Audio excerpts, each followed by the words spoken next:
Welcome to Lectionary call-in for Tuesday, March 14th of 2023, where two laypersons, a pastor, and an academician gather for each week to discuss the Gospel Lectionary for the coming Sunday. And today we're gathering at 6:30 a.m. Eastern Time, which for our friend Charles Willard in Minnesota is 5:30. The Sunday coming up is March 19th, and we're working to be faithful to Year A. Here's how it works. We prepare independently in advance of the discussion after receiving some formative questions from the week's leader. And then in this podcast, we share, question, and challenge each other. And here are the folks joining us for today's discussion. Sarah Mickelson in Tampa. Charles Willard in Minnesota. Bill Hall, St. Petersburg, Florida. I'm Don Upton. I'm in Charlotte, North Carolina. And our lead for today is Bill Hull. So he's going to set up the discussion and get us into the reading of the scripture. Hello, Bill. Hope you're doing well today.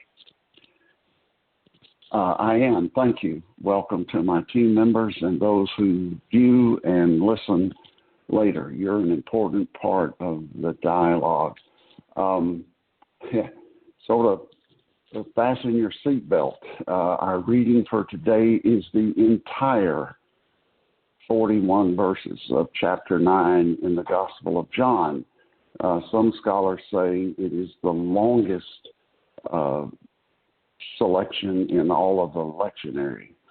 Whether or not that is true, it is long. And as I told my colleagues before the recording began, I was tempted to select out one part of this, but my questions are based on the belief that the entire drama is important. So in a moment, each of the four of us is going to read a section of this chapter divided as I have a sense of the movement of the drama. So building on that, I would invite you to listen for the flow of the story, the characters, the dynamics in this admittedly lengthy reading. We read together from the Gospel of John, chapter 9, verses 1 through 41 from the New Revised Standard Version, and we will begin with Charles. John, chapter 9, beginning with verse 1. As he walked along, he saw a man blind from birth. His disciples asked him, Rabbi, who sinned, this man or his parents, that he was born blind? Jesus answered, neither this man nor his parents. No, let me try that. Neither this man nor his parents sinned. He was born blind so that God's works might be revealed in him. We must work the works of him who sent me while it is day. Night is coming when no one can work. As long as I am in the world, I am the light of the world. When he had said this, he spat on the ground and made mud with the saliva and spread the mud on the man's eyes, saying to him, Go and wash in the pool of Siloam, which being sent. Then he went and washed and came back to see. Came back able to see. The neighbors and those who had seen him before as a beggar began to ask, Is this not the man who used to sit and beg? Some were saying, It is he. Others were saying, No, but it is unlike him. He kept saying, I am the man. But they kept asking him, Then how were your eyes opened? He answered, The man called Jesus made mud, spread it on my eyes, and said to me, Go to Siloam and wash. Then I went and washed and received my sight. They said to him, Where is he? He said, I do not know. They brought to the Pharisees the man who had formerly been blind. Now it was the Sabbath day when Jesus made the mud and opened his eyes. Then the Pharisees also began to ask him how he had received his sight. And he said to them, He put mud on my eyes, and then I washed, and now I see. Some of the Pharisees said, This man is not from God, for he does not observe the Sabbath. But others said, How can a man who is a sinner perform such signs? And they were divided. So they said again to the blind man, What do you say about him? And it was your eyes he opened, he said. He is a prophet. The Jews did not believe that he had been blind and had received his sight until they called the parents of the man who had received his sight and asked them, is this your son, who you say was born blind? How does he now see? His parents answered, we know that this is our son, and that he was born blind, but we do not know how it is that now he sees, nor do we know who opened his eyes. Ask him. He is of age. He will speak for himself. His parents said this because they were afraid of the Jews, for the Jews had already agreed that anyone who confessed Jesus to be the Messiah would be put out of the synagogue. Therefore, his parents said, he is of age. Ask him. So for the second time they called the man who had been blind. And they said to him, give glory to God. We know that this man is a sinner. He answered, I do not know whether he is a sinner. One thing I do know is though I was blind, now I see. And they said to him, what did he do to you? How did he open your eyes? He answered them, I have told you already, and you would not listen. Why do you want to hear it again? Do you also want to become his disciples? And they reviled him, saying, you are his disciple? But we are disciples of Moses. We know that God has spoken to Moses, but as for this man, we do not know where he comes from. The man answered, here is an astonishing thing. We do not know where he comes from, and yet he opened my eyes. We know that God does not listen to sinners, but he does listen to one who worships him and obeys him. Never since the world began has it been heard that anyone opened the eyes of a person born blind. If this man were not from God, he could do nothing. And they answered him, you were born entirely in sins. Are you trying to teach us? And they drove him out.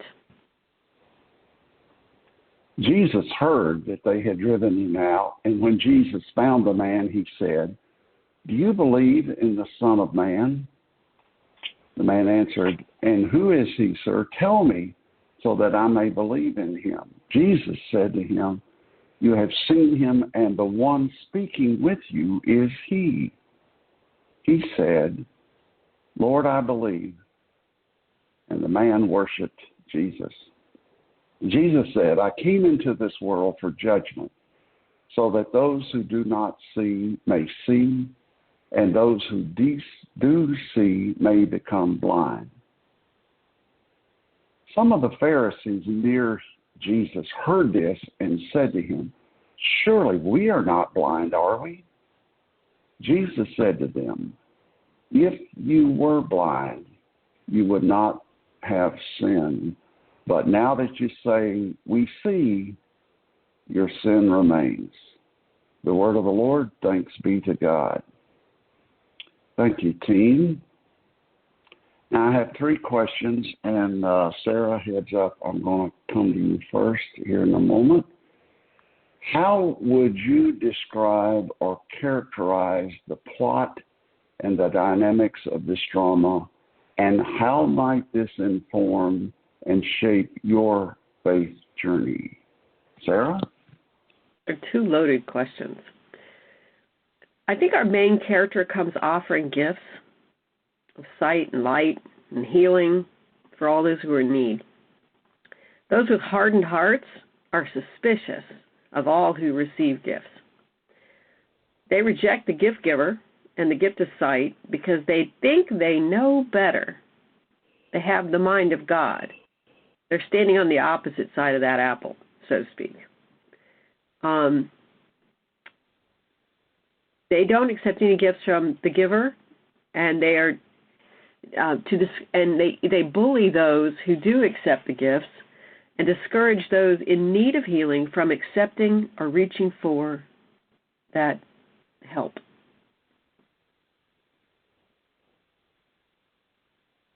Now, how does this shape my faith journey? It's interesting to observe those that are bullying and trying to figure out why they're bullying. And oftentimes it's a power struggle. In this story, I think we see that. This community is held hostage by the inquisitors of the parents, the son, who is blind and the population around them that are observing.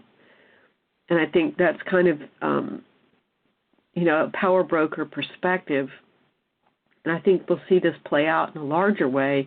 And I think this is a story within a larger story for us. It's interesting how one witness can disrupt that. I think that's powerful for eternity. Thank you, Sarah. Don. You talked about the faith journey, so this is a little play. And, a lot of commentators say, let's look at the scenes. How many scenes are there? Some go 7, some go 8. I say 3. But the point is, I think that the plot, to your point, evolves. And it's over a very short period of time. It's just a few hours a day. Very, compressed. So much happens. So much transformation in a short period of time. And I feel like in my journey, I'm asked to look at that frame of time in the context of the arc of the life of the church and the arc of the life of Christ, that no matter what dimension you take it to, there's actually creation in this too. It's a creation story. There's a new person that's being revealed here, a person that's been changed. So you could take it to creation. You could take it to the life of Christ. You could take it to, I believe, the life of the church because of the time it's been written. And I'd even say you could insert the person, the man, and you could say church. There's change. There's change within it. Christ is come. Christ is going. Christ is coming and going and coming and going. But he's always present. And within the plot that helps me with my journey is Jesus never leaves. It looks like he does. There's points where he is not present. But his presence is there because the discussion would not be taking place without Jesus. The transformation would not be taking place without Jesus. I could say he doesn't have to be there. And you think about any play that you see or any movie you see, just because key characters are not on the stage doesn't mean that they're not driving the action. And I like that very much, especially when we're thinking about the church. That here's a binary discussion halfway through, and then another binary discussion, and then another binary discussion. Who are you? Who changed you? Who is this? Who is this? Did he perform work on the Sabbath or not? Binary. Sounds like life to me, the world that I'm living in, and it just comes at us every minute, And is the subject Jesus? Is the subject Jesus? If he's off the stage in the church or in life, is the subject still Jesus? And I think on the faith journey, we're asked to say, yeah, he is. Or if he's not, if he's off stage, how is this working in what we're doing, especially in the church? So the subject is Jesus. The play is about Jesus, and every scene is shaped by Jesus. That's what I've got to. Thank you, Don. Charles, how would you describe the flow of this story and how might it inform and shape your faith journey? I don't have a good answer to the second question, the last question. I do find that it's a very strange story, and I'm trying to think what it is that John, who has gathered this information, this particular story, what John is trying to do here, what John is trying to say by what he gathers together here, because it really doesn't come to a good conclusion. By that, what I mean is that it doesn't leave us with a really gathered story that you're then able to do something with. I'm not sure that the man who was blind and now saw does something. I'm not sure that the Pharisees learned something. I'm not sure what Jesus doesn't leave it in a very up mood because in the very last line, the very last verse, it said, Jesus said to them, if you were blind, you would have sinned. but now that you say we see, your sin remains. That it's for me, it's an odd story. Yes, it is, Charles, and I will begin building on what you said. This story is full of tension, twists and turns, and by the end, the tension is not resolved. If anything, it is heightened. The parents are afraid because they might get expelled from the synagogue, which we know was happening. The man who is healed takes an even greater risk because he does declare that he believes Jesus is the Messiah. So he's not only been a beggar in his society, it's likely now he wouldn't be allowed to go to the synagogue. So it is a difficult story, Charles. I agree. And I would say the unresolved tension would be a part of my response to the second question I asked. How does this inform and shape my faith journey? People always live with tension, but in the last years with COVID and the political and social upheavals in our country and in the world, I see little hope that the tension will be relieved anytime soon. In fact, the political tension is increasing, it seems to me. And so, yet Jesus remained true to his mission. And I think you referred to this before we started the recording, Sarah, and I don't want to take away from something you may want to say later. My attention was drawn to my favorite of all the parables of Jesus is the parable of the sower. He just throws the seed out there. To me, this is an example of that parable. There's the man, the neighbors. We'll get to that in another question.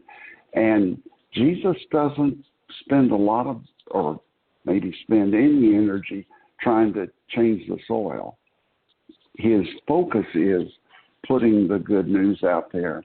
And I am particularly captured by how this man, who's seemingly in that society had little influence, he was a beggar, he was blind, he will, and people want to take away his identity. And I love verse 9, I am the man. And the parents say, this is our son. I think that's so relevant today that we not take away people's identity because of the judgment of society on their education, their race, their sexual identity, or whatever.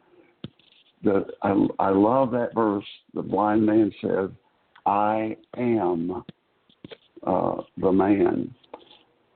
All right.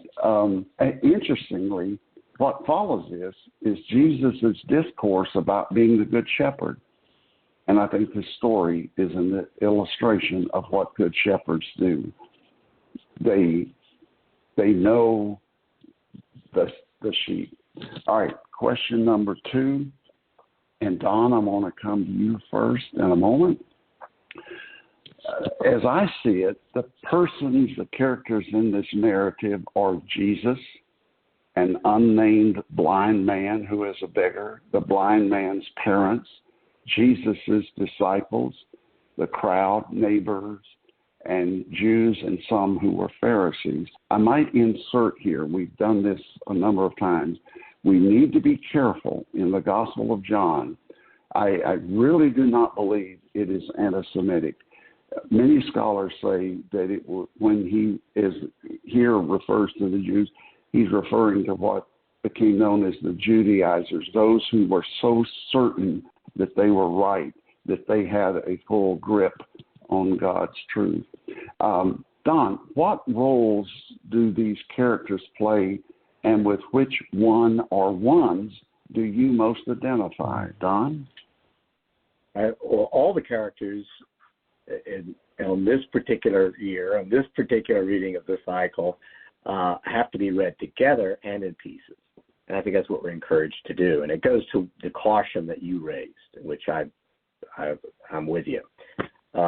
If we look at it as a whole, then the ping-ponging looks like us, looks like society, looks like any community you walk into that has a frame of reference, a way of truth interpretation or truth telling, and it ends up in these binary discussions about how things work. So in that way, you can add up any community anywhere, and it should be familiar to us. Then the second is the very personal, individual side of this, where it's not every group necessarily. You got to take it the next step, which is these are all individuals. So, yeah, maybe the caution is, you could bunch them into groups, but that's creating others as well.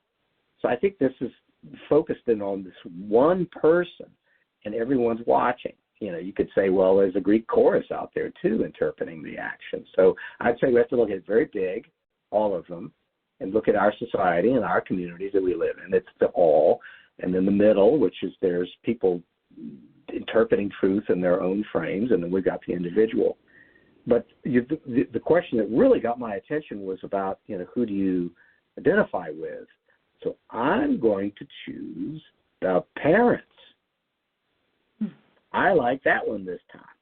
And the reason I'm picking the parents is they are so very close to the individual. So very close. They identify him. They play an important role. It is he.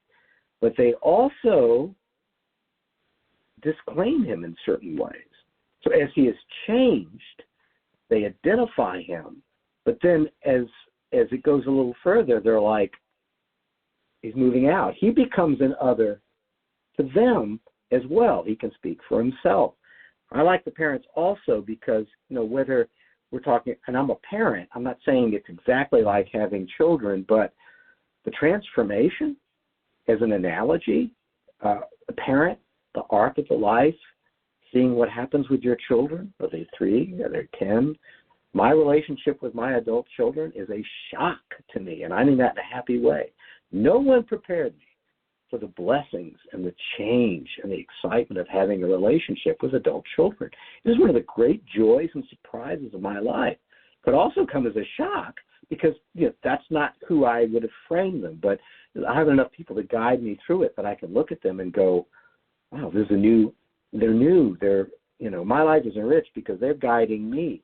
So I like the parents because I think it best reflects the newness and change, what's going on. I also think there's a caution there because the parents are like, a new creature, I don't understand what's happening. Let him speak for himself. And then, yes, we all speak for ourselves. Everybody in the story is speaking for themselves. And whether you group them or not, we're all speaking for ourselves. And what truth-telling mechanism are we using in order to look at something that is a scale of change that is almost beyond imagination? And I'm talking about one individual on a particular day within a few hours, and the arc of the story is almost incomprehensible in terms of the change that's taking place. So for that reason, I choose the parents. Thanks, Bill. Thank you, Don. Charles, what do you make of the characters, and do you identify with one or several or all of them? Charles? I'm sorry, I don't have a contribution here. Okay, thank you. Sarah? So I'm going to interject Jennifer Garcia Bashaw's writing or commentary on this passage from workingpreacher.org. She lifts up another Johannine scholar, Joanne Brandt, who is at Goshen College, and she talks about this story being a smaller version of what happens with Jesus. And that we have obviously a person whose life has been impacted and changed dynamically, being questioned and questioned and questioned and questioned, considered an invalid witness, and then and rejected. And I think that there's a lot to be seen for the parallel action in the larger story of Jesus on how he's received as an invalid witness. And so it's kind of curious to me that in this particular way of thinking about the story, my eyes and my thoughts went to the disciples. So here's a blind man who suddenly his whole world is going through upheaval. He can see now. That's what prevented him from making a living, prevented him from being a contributor to the community, and a burden to his parents. So he now suddenly is put in this position where he has to change dynamically.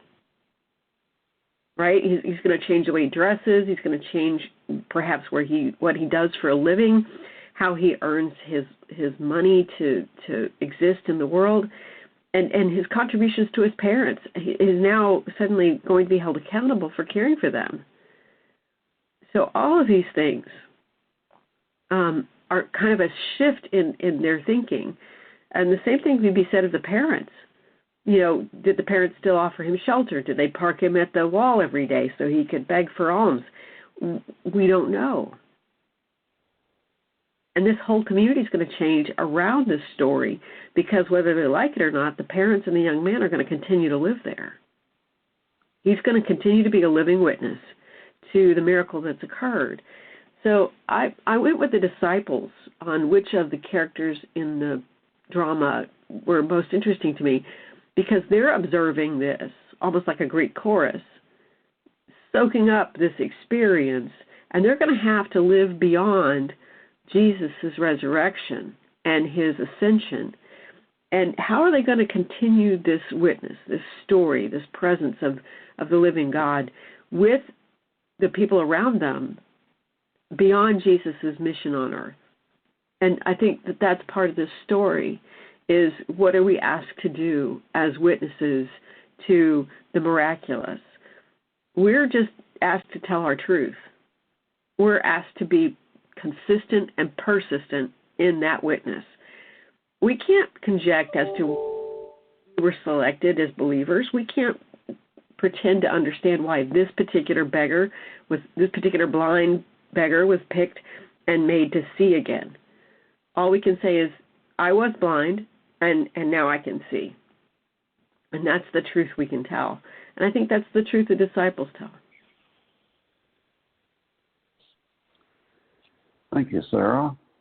I will begin with an overarching dynamic and then talk about the characters. This, to me, is a powerful drama of how problematic recovery is, even in our modern world. I've had the privilege over the years of being in relationship with at least several hundred people in recovery from chemical addiction. And step 5 is the, if possible, make amends. And that is a step that needs to be carefully navigated because to go back to people you have hurt and to seek with integrity to rebuild bridges and relationships is very challenging. So I would say in some way I identify with each person. The blind man, this whole story is about Jesus being the light of the world, and a part of the result of sin is that all of us are blind in some way. The blind man's parents, Don, I think I'm echoing what I heard you say. There's that dynamic that he's an adult. He needs to be his own person. And their fear of being rejected by their worship community. The disciples, I listened yesterday afternoon to the pastors of Bible study from Pharmacia Presbyterian Church. Pastors Ken Hubble, Mike Peacock, and John Debevoise were talking about it. I think it was Mike who made the point, let's be honest, we really do wonder what led to this? What bad behavior did somebody engage in that led to these results? And the Pharisees, Judaizers, that's. I'd like to think I got a grip on reality, that I understand God's way in the world. You know, after all, I'm a retired pastor. I was asked to be a spiritual leader. That capacity to go beyond that, to even at times an arrogance. Now, the last one I'll mention, I don't want to say I am Jesus. The impact of this story is I most want to be like Jesus. And I would describe Jesus in the story as aware, as present, and compassionate. This man did not ask to be healed. The discourse begins with the disciples saying, okay, here's this situation. What caused it? Who's to blame? And Jesus is aware of the blindness, and yet he remains present and compassionate. And my final comment, I mentioned this in the pre-recording time. 3 years ago, this was the first week that Palmacia Presbyterian Church went virtual. And I can't help you. The pandemic has transformed how we see, powerfully transformed how we see. Okay, the third question. This passage ends with a mysterious dialogue between Jesus, the newly sighted man, and the Pharisees. And I think I need to read these few verses so we remember the context. Jesus said, I came into this world for judgment so that those who do not see may see, and those who see may become blind. Those who do see may become blind.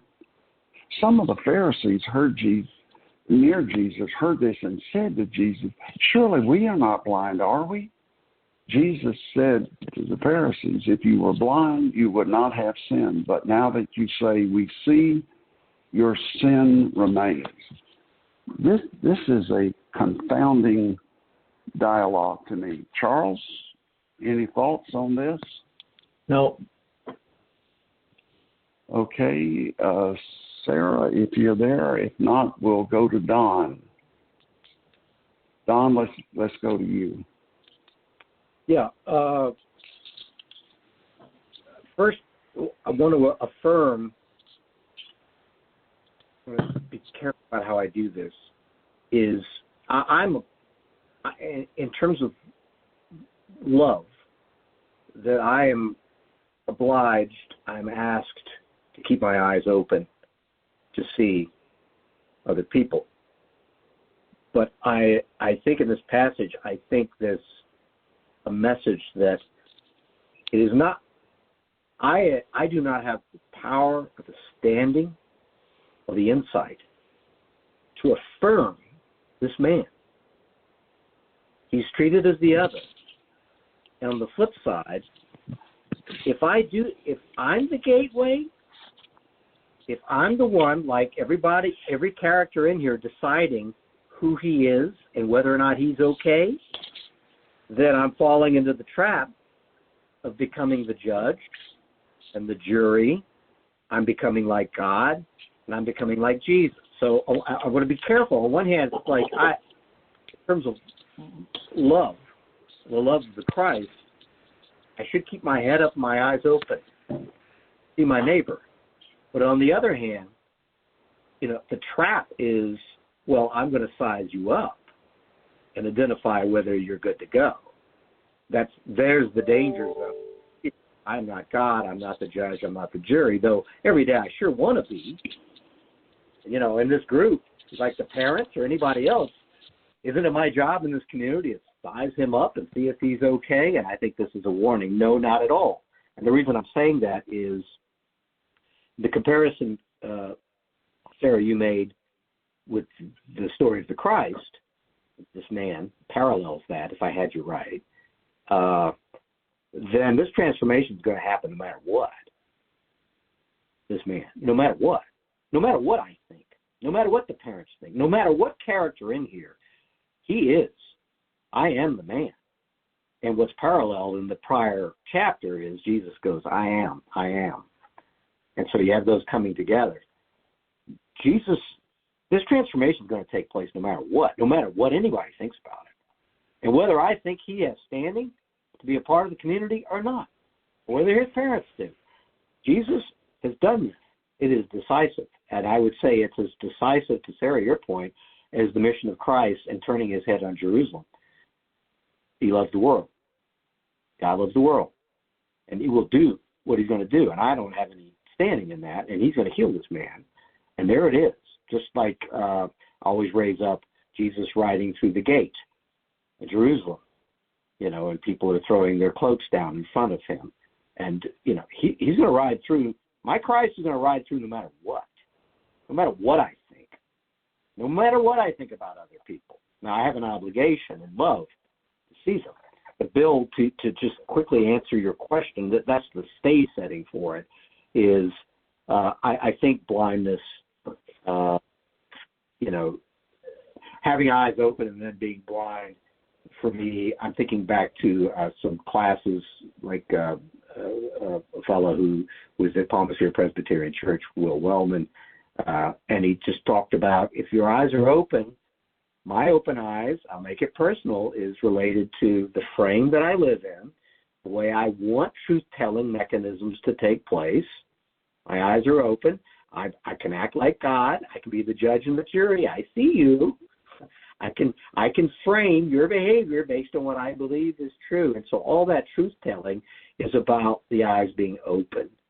And I think to make it simple, it's just that flip, that if my eyes are open, then I think I have a responsibility. I can be the judge and the jury, and I can be God, and I can be Jesus, and I can size up anybody I want. I think that's what Jesus means by having the eyes open, that it's a false, it's a fiction, and it's self-serving. It's an act of fear and control, an act of creating and perpetuating a frame of understanding. We have the power to name things. I name that man. I name you. I can call you names. We have the power to make our own assumptions the law. We have the power to make our own sense-making systems.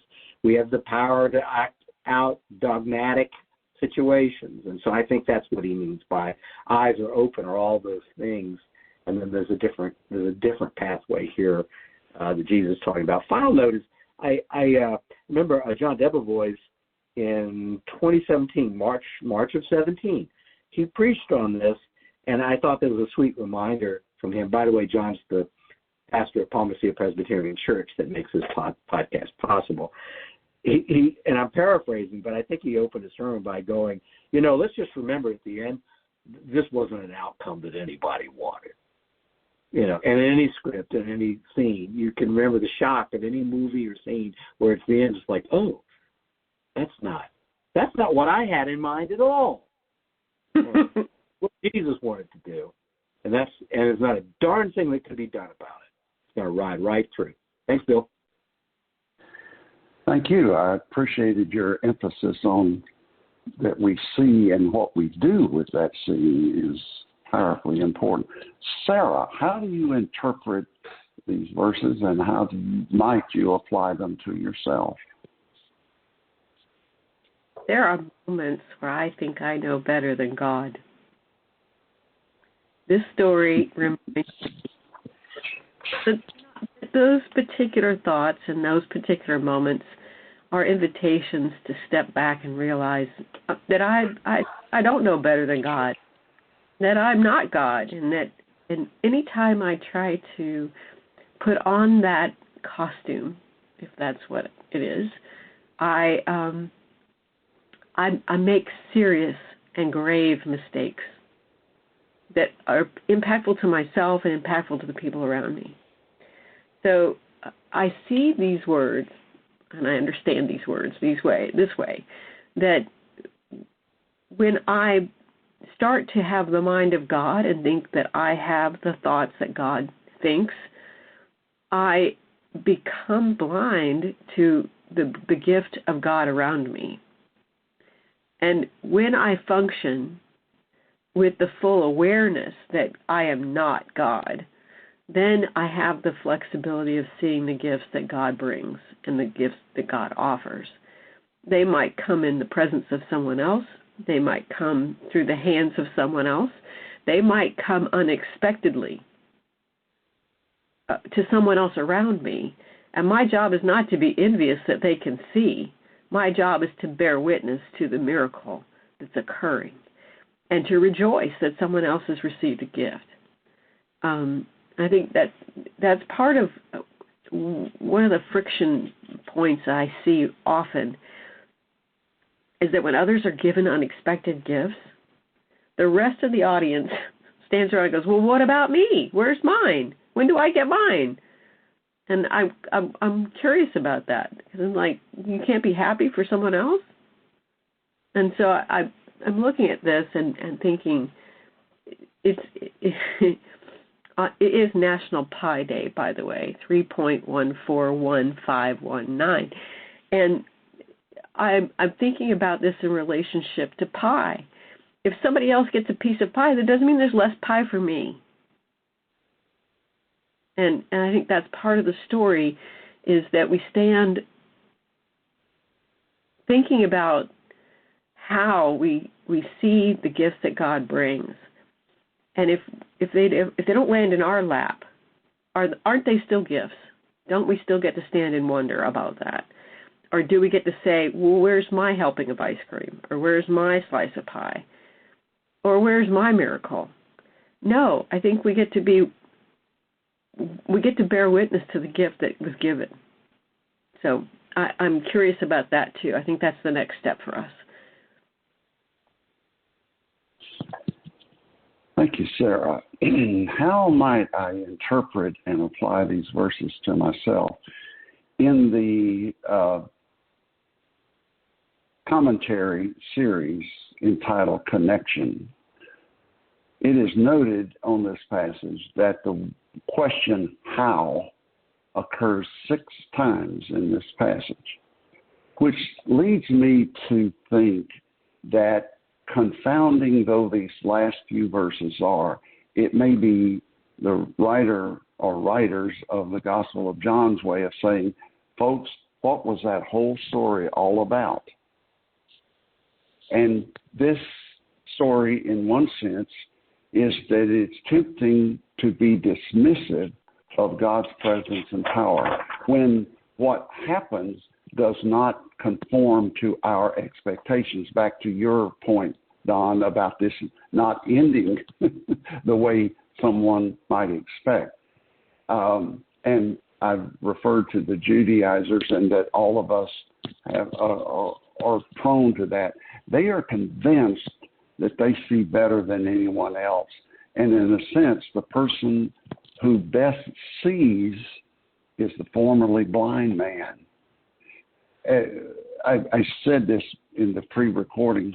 My wife and I recently watched 3 seasons of The Chosen, and then last night watched a lengthy interview or dialogue among the 4 people who founded it.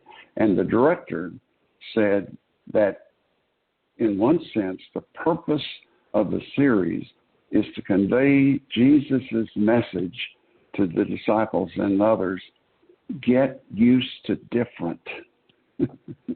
So this story is get used to difference. And interestingly, in the New Revised Standard Version, in verse 3, Jesus says, this man was born blind so that God's works might be revealed in him. Peterson in the Message translates that as look instead for what God can do. The disciple said, who's to blame? Who sinned? And I like Peterson's rendering. Look for what God can do. And in that spirit, I'm going to end with this quote from the 19th century Cuban poet Jose Julian Marti Perez, who said, "Love is born with the pleasure of looking at each other.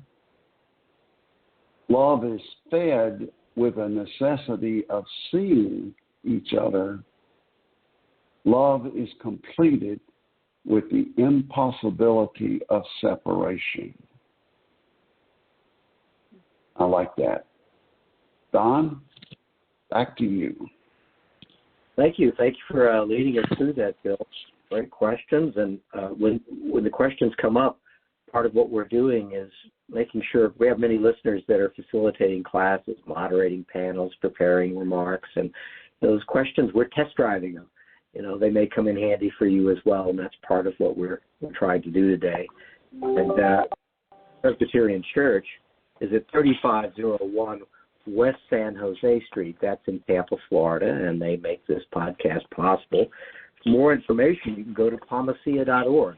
That's PALMACEIA.org. We commend that site to you for sermons, discussions about the same scripture sometimes, studies, meditations, prayers, opportunity to take communion, outstanding music. So check that out. And you're always welcome, and we'll see you next time.